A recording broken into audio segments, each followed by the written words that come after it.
External affairs minister Jaishankar साहब कल उन्होंने मीडिया में एक स्टेटमेंट दिया कि हम बुली नहीं हैं, हम किसी कंट्री पे हावी नहीं होना चाहते। अगर होना चाहते होते तो हम वैक्सीन क्यों देते, और क्या 4.5 बिलियन डॉलर कोई और कंट्री दे सकता है? किसी और ने दिए हैं। सीधा इशारा चाइना पे और मालदीव्स पे। When you say India is perceived as a big bully, big bullies don't provide $4.5 billion when their neighbors are in trouble. Big bullies don't supply vaccines to other countries when COVID is on. Doctor Jaishankar जो हैं, जिन्होंने कल एक discussion में ये कहा कि SAARC जो है ना इज डेड। सार्क का भी जिक्र किया और सार्क का जिक्र करते हुए उन्होंने कहा कि जी सार्क तो आगे नहीं चल सकता, हम तो उसको तकरीबन भूल ही गए हैं क्योंकि उसमें एक ऐसा मुल्क है। उनका इशारा ऑब्वियसली पाकिस्तानी की तरफ था। देखिए वो जयशंकर सिर्फ फॉरेन मिनिस्टर नहीं है। अच्छा। अब उसकी एजुकेशन देखें, उसके स्किल्स देखें, वो जेन्युइन ऑब्जर्व करता था उसको ना, यानी डिजर्व करता था उसको। ठीक है, ये हमारे बिलावल सर डिजर्व ही नहीं करते इनको। वो बारिश हो रहा है, पानी आ रहा है, बस यही चीजों का पता। पड़ोसी कहता है कि मुझे चाइना के साथ तो कंपेयर कर लो, लेकिन पाकिस्तान बड़ा पीछे रह गया, मुझे पाकिस्तान के साथ कंपेयर ना करो। पाकिस्तान मुकाबले का नहीं रहा। अब पाकिस्तान की रफ्तार ही बड़ी सुस्त हैगी है ते उन्हें किथे अगे निकलना जे।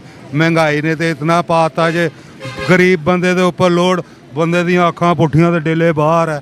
हुण बंदा की करे। मुझे ये बड़ा अफसोस है कि हमारा मुल्क ये मर ही चुका है।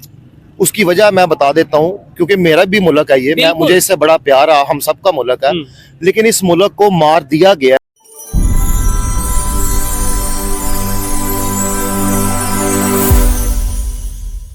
भारत जो है वो इतना मजबूत होता जा रहा है और हो गया है कि वो जो South Asian centric institutions like SAARC हैं, उनको उन्होंने कंप्लीटली डिस्कार्ड कर दिया है।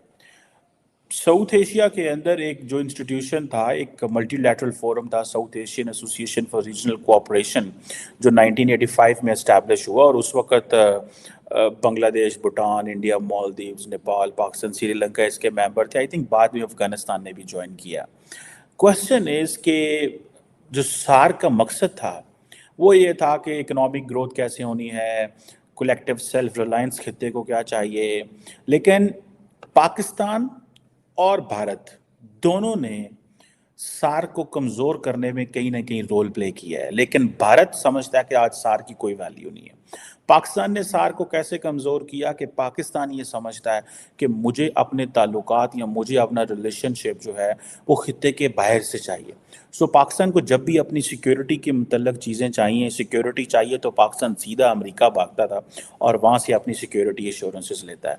इंडिया भी अपनी सिक्योरिटी एश्योरेंसेस पहले बाहर से लेता रहा, लेकिन बाद में इतना तगड़ा हो गया कि उसको अब सिक्योरिटी एश्योरेंसेस उस तरह की ज़रूरत नहीं है। क्वेश्चन ये है कि डॉक्टर जयशंकर जो हैं, जिन्होंने कल एक डिस्कशन में ये कहा कि सार्क जो है ना इज़ डेड, और वो एक डॉक्टर जयशंकर पहले भी बात करते हैं जी कि terrorism by night and trade by day, ये इंडिया पाकिस्तान पे कॉन्टीन्यूसली एक ही बात किए जा रहा है। सो पाकिस्तान कह रहा है, और देन डॉक्टर जयशंकर कहते हैं कि टेररिज्म इंडिया से, पाकिस्तान सिर्फ इंडिया के हवाले से नहीं करता, और भी खित्ते के बहुत सारे ममालिक हैं, और तो कोई मुल्क बात नहीं करता। अफगानिस्तान के हवाले से पाकिस्तान के सारी बातें इश्यूज़ हैं, लेकिन क्वेश्चन ये है कि पाकिस्तान की जो इंडिविजुअल इंपॉर्टेंस इतनी कम हो गई है कि बाकी खित्ते के ममालिक ने समझा कि इनसे हमारा अब लेन देन ही कोई नहीं है। सो डॉक्टर जयशंकर जो बात करते हैं कि सार्क की जब रिवाइवल की बात करते हैं, तो असल में हम ये बात करते हैं कि क्या हम इस मुल्क के साथ ताल्लुकात चाहते हैं कि नहीं चाहते।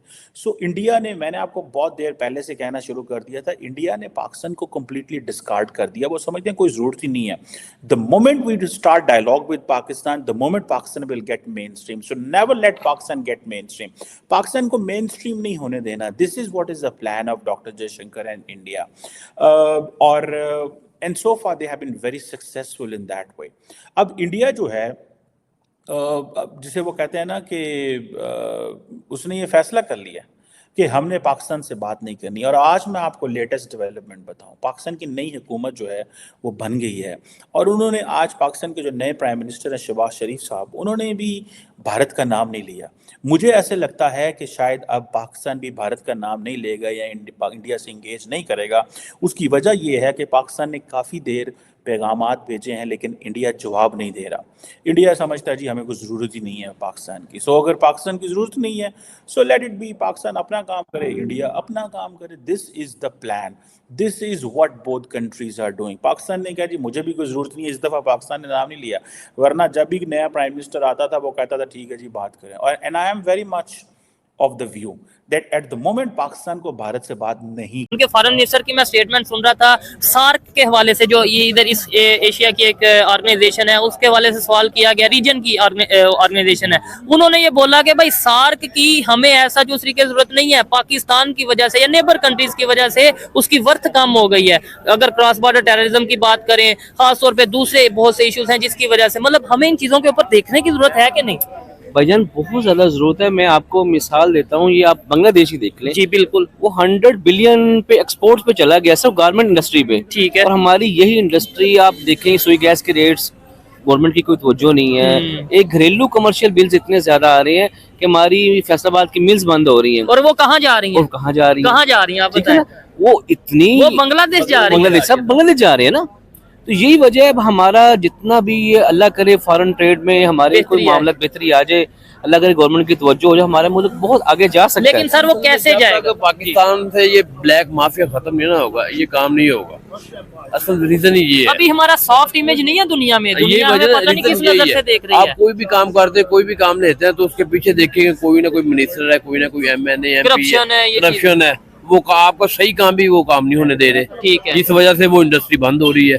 कोई बंदा भी, चाहे वो गवर्नमेंट का कोई भी है, किसी भी फैक्ट्री वर्कर के साथ कंप्रोमाइज करने को तैयार नहीं है। यही रीजन है, लोग कारोबार बंद कर रहे हैं। पूरे एशिया में सबसे ज्यादा महंगी बिजली आपको पता है किस कंट्री में? पाकिस्तान में है। और सोचने वाली बात है हमारे लिए, दरिया भी मौजूद है। और फिर बड़ी बात सर, मुझे ये बताइएगा, एक कंट्री डेवलपमेंट की तरफ जाता है या पूरा रीजन अगर मिलकर डेवलपमेंट की तरफ जाए, जैसे इंडिया है अपने नेबर कंट्रीज को साथ लेके चल रहा है। इवन मालदीव की तरफ से स्टेटमेंट आई, बुली इंडिया या बुली इंडियंस, इस तरीके से।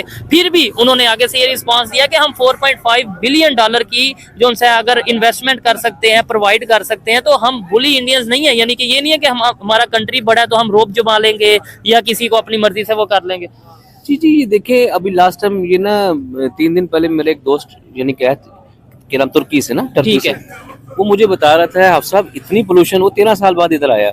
आप यकीन माने, वो मुझे कह रहा था कि सिर्फ हमारी जो लोकल उधर की गवर्नमेंट है ना, पॉपुलेशन की, ठीक है, और ये माहौलियात जो इदारा है, सिर्फ उसको ठेका दे दिया जाए। अब साहब सिर्फ 1 माह में आपका गुजरांवाला ग्रीन बेल्ट से भी आगे चला जाएगा। वो ऐसा लगेगा कितनी देर में? 1 माह में। ठीक है। तो मैंने उससे बोला भाई माफिया कैसे इसको आने देगा? नहीं आने देगा ना। ठीक हो गया। आपको पता है कि ठेका चाइनीज जोन है, वो कराची में कचरा उठाने का ठेका चाइनीज कंपनी के पास है। कभी हम सुनते हैं लाहौर का जो ठेका है वो तुर्की के पास है, या इस तरीके से हमें खबरें आती हैं। हम तो कचरा भी खुद नहीं साफ कर पाते। देखिए हमारे वज़ीर पंजाब ये मरियम साहिबा बनी है, बोला है कि अभी ये देखिए चंद दिन अभी उन्होंने जैसे ही अपना चार्ज लिया है ओहदे का, आपको पता उन्होंने ठेका एक कंपनी को दे दिया है। ठीक है। वो आपको पता है कोई टेंडर नहीं उन्होंने लगाया। ये क्या है? ये ऐसे होता है दुनिया में। ये तो एक ठेके की बात कर रहे हैं। अगर सोलर जो उन्होंने बोला है कि भाई सोलर हम सबको प्रोवाइड करेंगे और सोलर एनर्जी के थ्रू ये थोड़ा सा बेहतरी लाएंगे, वो सोलर प्लांट्स जो उनसे हैं वो किनके हैं ये भी सबको पता है। अच्छा मुझे बताएं, कैसे रिलेशन बेहतर कर सकते हैं, कैसे फॉरेन इन्वेस्टमेंट पाकिस्तान में आ सकती है, कैसे नेबर के साथ हम सीख भी नहीं सकते? मैं कहता हूँ आज मुकाबला तो बनता नहीं, क्या इंडिया के साथ मुकाबला बनता है? भाई उसके लिए 2 चीजें हैं। देखिए हमारे जितने भी मामला है ना, हमको के हमारे दोस्त बैंक्स में भी हैं, वो भी यही कहते हैं जब तक फॉरेन जितने भी बंदे हैं ना, उनके जहनों में ये बात नहीं बैठेगी कि यार पाकिस्तान आपके लिए। नमस्कार दोस्तों, हमारे YouTube चैनल पर आपका स्वागत है। दोस्तों, पाकिस्तान में शाहबाज सरकार के गठन के बीच भारत के विदेश मंत्री एस जयशंकर ने सार्क को तत्काल फिर से आगे बढ़ाने की संभावनाओं को खारिज कर दिया है। जयशंकर ने पाकिस्तान का नाम लिए बिना कहा कि वो आतंकवाद का विभिन्न तरीके से इस्तेमाल कर रहा है, इसमें सार्क के अन्य सदस्यों के खिलाफ भी इस्तेमाल शामिल है। उन्होंने कहा कि सार्क इसलिए संकट में है क्योंकि उनका एक सदस्य देश खुलकर आतंकवाद का समर्थन कर रहा है। आतंकिस्तान बन चुके पाकिस्तान की इन करतूतों के बीच जयशंकर ने जहाँ पाकिस्तान की पोल खोलकर रख दी, वहीं सार्क के भविष्य पर गंभीर सवाल उठाने लगे हैं। जयशंकर ने कहा कि सार्क इसलिए संकट में है क्योंकि आपके पास तब एक क्षेत्रीय संगठन नहीं हो सकता जब दूसरे देश इसके खिलाफ खुलकर आतंकवादी घटनाओं को बढ़ावा दे रहा है। दोस्तों, आपको बता दें कि सार्क एक क्षेत्रीय संगठन है जिसमें भारत, अफगानिस्तान, बांग्लादेश, भूटान, मालदीव, नेपाल, पाकिस्तान और श्रीलंका शामिल है।